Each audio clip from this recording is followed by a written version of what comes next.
You're listening to Don't IEP Alone with special education advocate Lisa Lightner. For more information about Lisa, the IEP Toolkit, and more ways we can help you in your process, go to adayinourshoes.com. Now back to the show with your host, Lisa.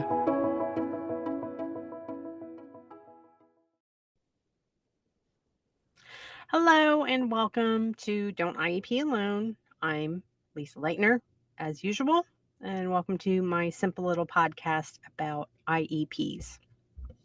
And the reason I call it a simple little podcast is that I no longer have a podcast manager.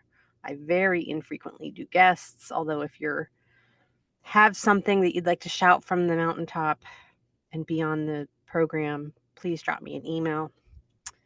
It was just very time consuming to kind of go out and solicit guests when I have so many advocacy clients. And I do very little editing because I'm a I'm a dinosaur who struggles with the editing software. So it is what it is. It's a simple little podcast about IEPs and other stuff. I thought that I would be talking about an issue like all these things are happening in the world, and I was like, okay, next week I'll talk about that. Next week I'll talk about that. And now we're at the point where four things have happened since the last time I recorded episodes. So let me just jam them all in here because time has passed. But in case you hadn't heard about them, I want to give you the information. But if you have heard, you're not going to be bored and be like, I know this already. I heard this already.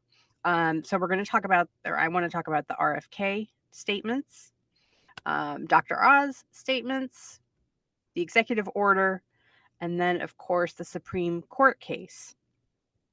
So cram those all into about 15 or 20 minutes. Of course, I'm sure you heard by now that RFK said some stuff. I'll just leave it at that. Some things about autistic people. They'll never play baseball. They'll never pay taxes, blah, blah, blah. And the autistics of the world who do pay taxes and who do play baseball, got very offended. And then the severe or profound autism community, they got all upset because they're like, no, he's not talking about you. He's talking about people like my kid. And we do need a cure and all that. I have it all on the site if you want to look at what he actually said. And I actually have the video as well of his exact words. So no, I'm not taking them out of context or anything like that. I don't even know what to say, except, words do matter. I do try to focus on what people do rather than what they say. But the fact is that this man has a lot of power in this country and a lot of power in arenas that affect our families. So it does matter what he says. That said, he hasn't done anything. He's done a whole lot of talking in the past 71 years, but he hasn't done a lot of action. He's a lawyer by trade. He's arguably got one of the, I'm going to say, top 5 monikers in this country, and he's certainly got the number 2 Kennedy moniker. I would say that people would say that the name JFK is more famous than RFK, but it's certainly the most second famous Kennedy name in this country.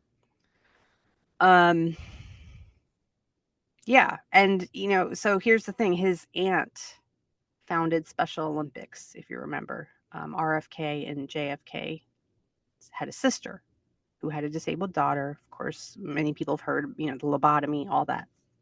Botched lobotomy, I might add. So then as a result, she founded the Special Olympics. So that was his aunt. And then, of course, there was another Kennedy brother, Ted, who passed away, I want to say 10-ish years ago, maybe give or take. He was, for a period of time, he was a very powerful U.S. senator. And he was also, for a time, the ranking senator on the Senate Help Committee. And Senate Help is Health, education, labor, and pensions. So all these things like ADA and ACA and IDEA and all those different laws, they originate in committee, and they originate in that committee. So all that to say that RFK, with his wealth, privilege, stature, and opportunity, he has had 71 years to quote unquote fix or cure autism, and he hasn't done it. So um he doesn't deserve, in my mind, the benefit of the doubt. He doesn't deserve um this whole concept of, oh, give him a chance, give him a chance. Well, why? He's had 71 years. He's had the opportunity. Why now? I think it's an ego stroke. I think that he recognizes that autism parents are a vulnerable population.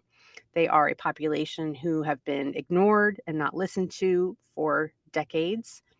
Um, and so that makes us vulnerable. And so people are clinging because they say they finally feel heard. And it's bizarre, this whole thing of like, finally someone's researching autism, because people have been researching autism for decades. And in fact, he cut the funding for that research. So I'm not sure how you're going to make this promise that you're going to cure it by September or find the cause by September when you've just cut all the funding.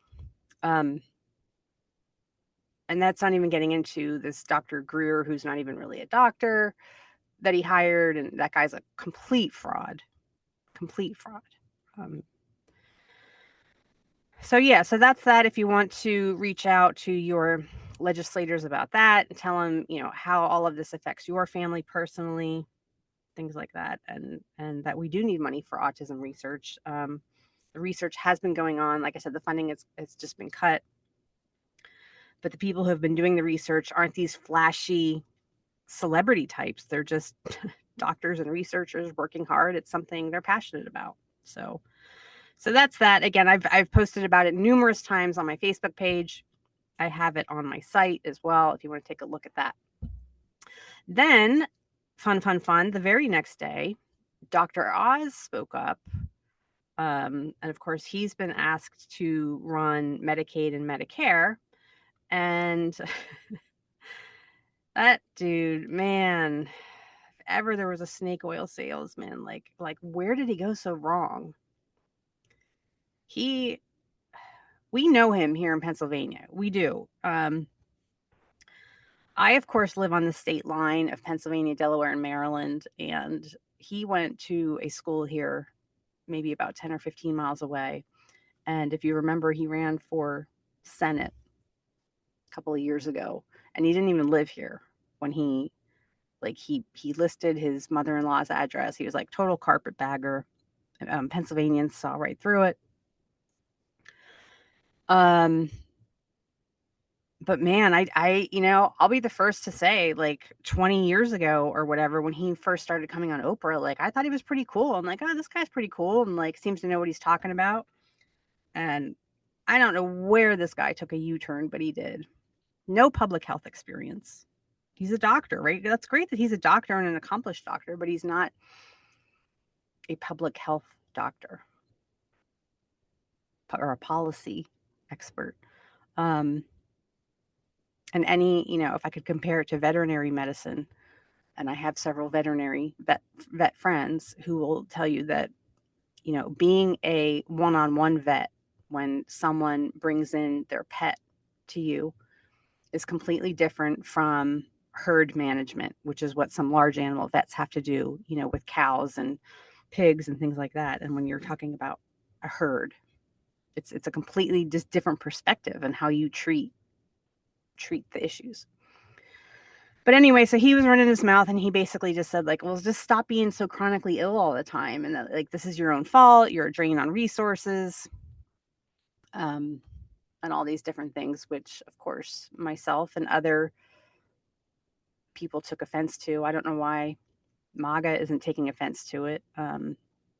He's just like, it was just basically like this is all your fault, and just make better choices and you won't be ill anymore, which is just like it's a dumb fucking thing to say. So that was that.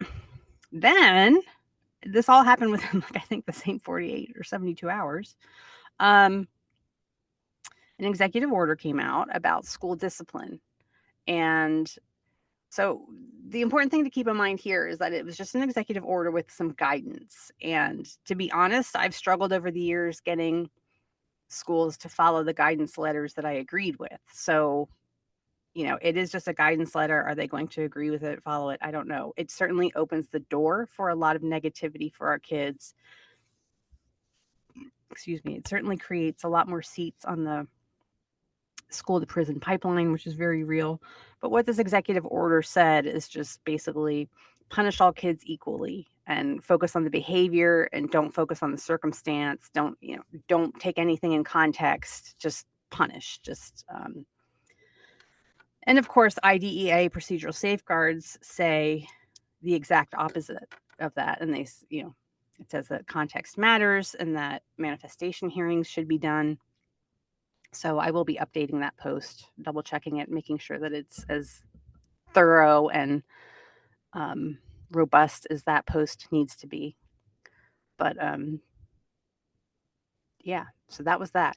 Then one other thing this week is that the Supreme Court heard a case, an IEP case.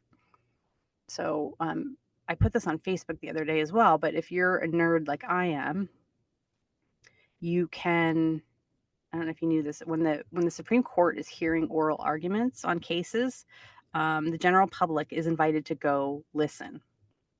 You just have to show up in the morning and get in line.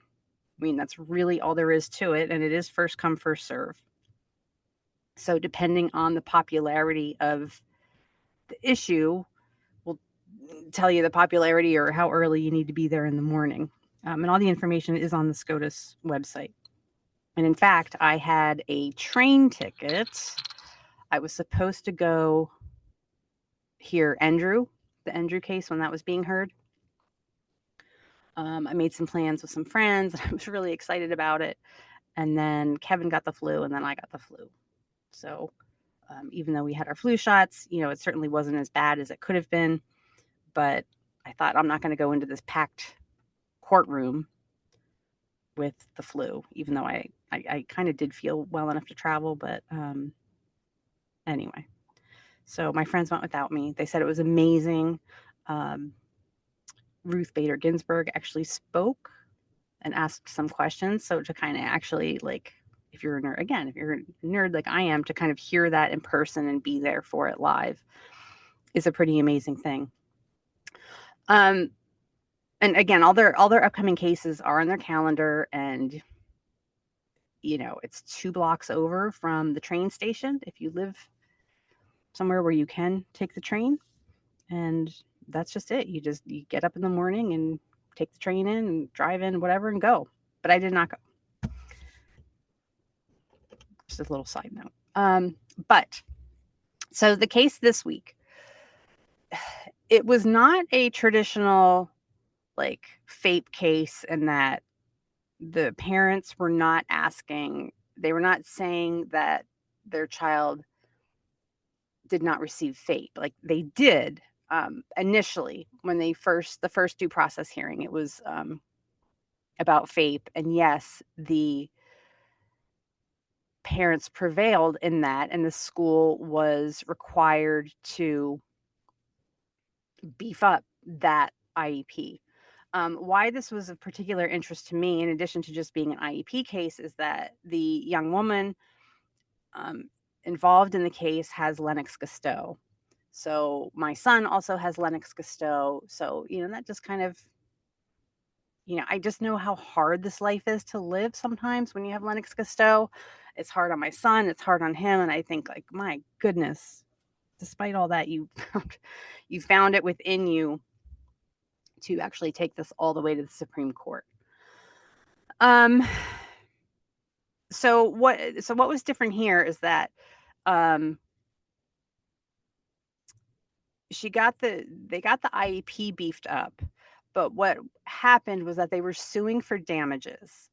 And at the heart of this case, and now I'm not a lawyer and I don't play one on the internet, but Um, the parents were seeking monetary damages, money, compensation for the discrimination that they felt she endured. And so, again, I'm not a lawyer. I don't want to like start talking like one if I'm not one and get myself into trouble. This is how I understand it. But there's a burden of proof kind of level that you have when you're seeking monetary damages. Right now, the standard is when you're going to sue a school for bad faith or gross misjudgment, that if you're just a school, you have to prove bad faith or gross misjudgment. So, what that means is like you really have to prove that the school was just evil and that they knew what they were doing and that they deliberately and maliciously were doing this to this child, right? And that's just legally, that's a very high standard to prove that, like, again, that the school was just acting very maliciously. I don't know how else to say it. I say, like, think about like the guy twirling his mustache, right? Like that they were just villains in this and that they were out to harm this family. That can all obviously be very difficult to prove. What the parents' attorneys were arguing was that holding a family to this standard is unreasonable, and that the standard that a family in this situation should be held to is that the school acted with deliberate indifference. Deliberate indifference is a lot easier to prove. So basically what you're saying is like the school knew that this was harmful to the kid, but they just kind of like shrugged. And it's kind of like they were lazy, they were indifferent, but they weren't maliciously out to harm this child. They just didn't care that she was being harmed, which both, don't get me wrong, they're both disgusting. And I'm so sorry that this child endured this, especially when I know what she's enduring with living with Lennox-Gastaut.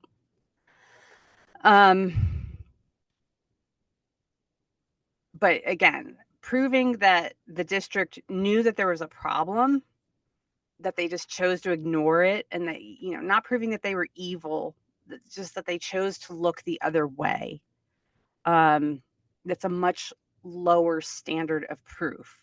So that is what is at the heart of this issue here, is that why are we holding special needs families to this level that they have to prove that the schools were being malicious when most of the time they are just being deliberately indifferent?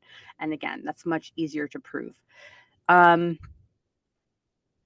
Based on what I've read online, it sounds like the justices were sympathetic to the family. And in fact, that Amy Coney Barrett, who I'm not a huge fan of, she did actually pose the question that she didn't really understand. Like, why are we holding a student like this to this higher standard?